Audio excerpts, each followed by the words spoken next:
Hello Scorpio, thank you for joining me for your monthly forecast for February for the Sun or the Ascendant.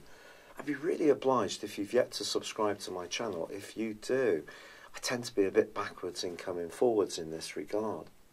This month is going to be about certainly your self-expression, and particularly in the last half of the month, but also it's going to be a time when you're thinking much more clearly about relationships.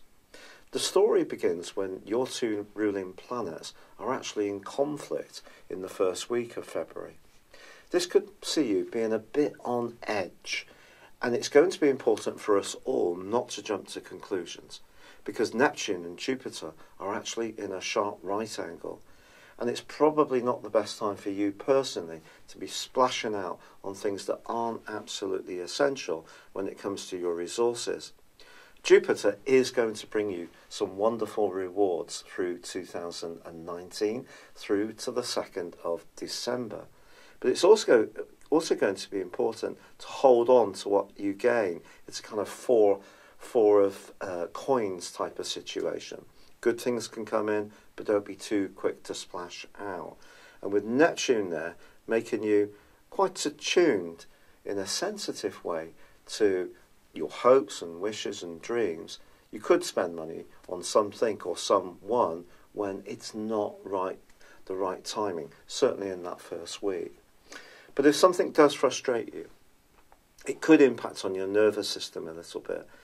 And as this month begins, there's part of you that may feel quite withdrawn or not quite as outgoing and bubbly as you can be. This is because the Sun is in a part of your situation, and Mercury initially, which is much more to do with the more security-based elements of your life. But on the 4th, there is a new moon. And this new moon actually does forge a nice angle with Neptune, and bizarrely, actually with Jupiter.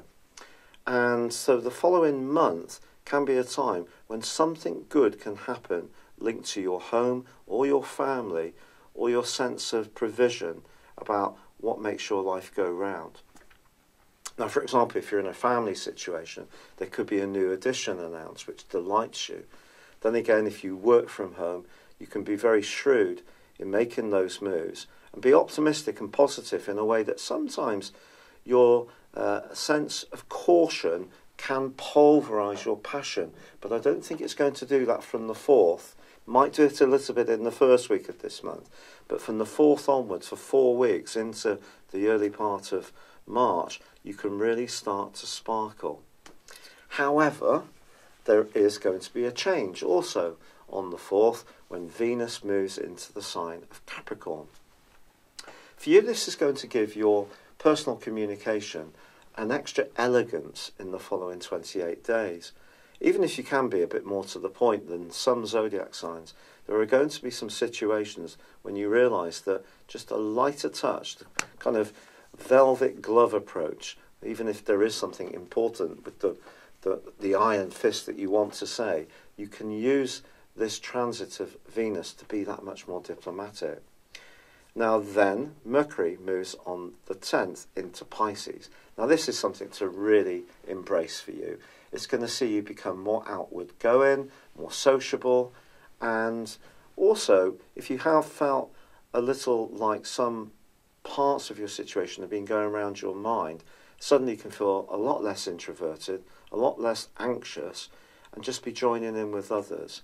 There could be the chance from the 17th to the 20th to really enjoy some kind of social event, go to see a movie, a band or a play, or something to do with the arts, which could lead to some kind of upside or benefit which is not obvious when you set out to attend this. Now the Sun is from the 14th to the 18th, forging quite a dramatic angle to Uranus. There may be something linked to your home life that's not been working very well, but it may require a fresh approach, and the more you can step back and just see something in a completely new way, approach it more laterally, you may be delighted about how it opens up. But there's something else brilliant that happens on the 14th for you, Scorpio, because your traditional ruler of Mars powers in to your opposite sign, where it will be for the following 6 weeks. This can really spark you into life when it comes to asserting your relationship needs. And when the Sun moves on the 19th into Pisces, you're just going to feel so much more upbeat. But the communication that I spoke of at the start of this broadcast really becomes apparent when there is immediately a full moon on the 19th in the sign of Virgo. Sometimes the things that we want to say almost immediately aren't necessarily the things that are best for us, because a little more consideration can actually be better. And I think when it comes to balancing your social and also your personal and romantic parts of your existence, if you are in a long-standing relationship, you could find yourself on the back of this transit of wanting to be more playful with friends, but a partner may feel a little ignored. Then on the other hand, if you'd like to have a partner, it's important that you're not prioritising your friendships and social situations to the degree that you're not actually creating the space all the time or the availability within yourself to actually meet anyone. Now, the Sun and Mars come together in the last week of this month in a brilliant way and provide you a superb platform to do precisely this. And even if you can be a bit diffident when it comes to reaching out to people, because you can be so cautious, I actually feel that you may be in the mood to really take a walk into the unknown, but that can give you a real sense of feeling alive.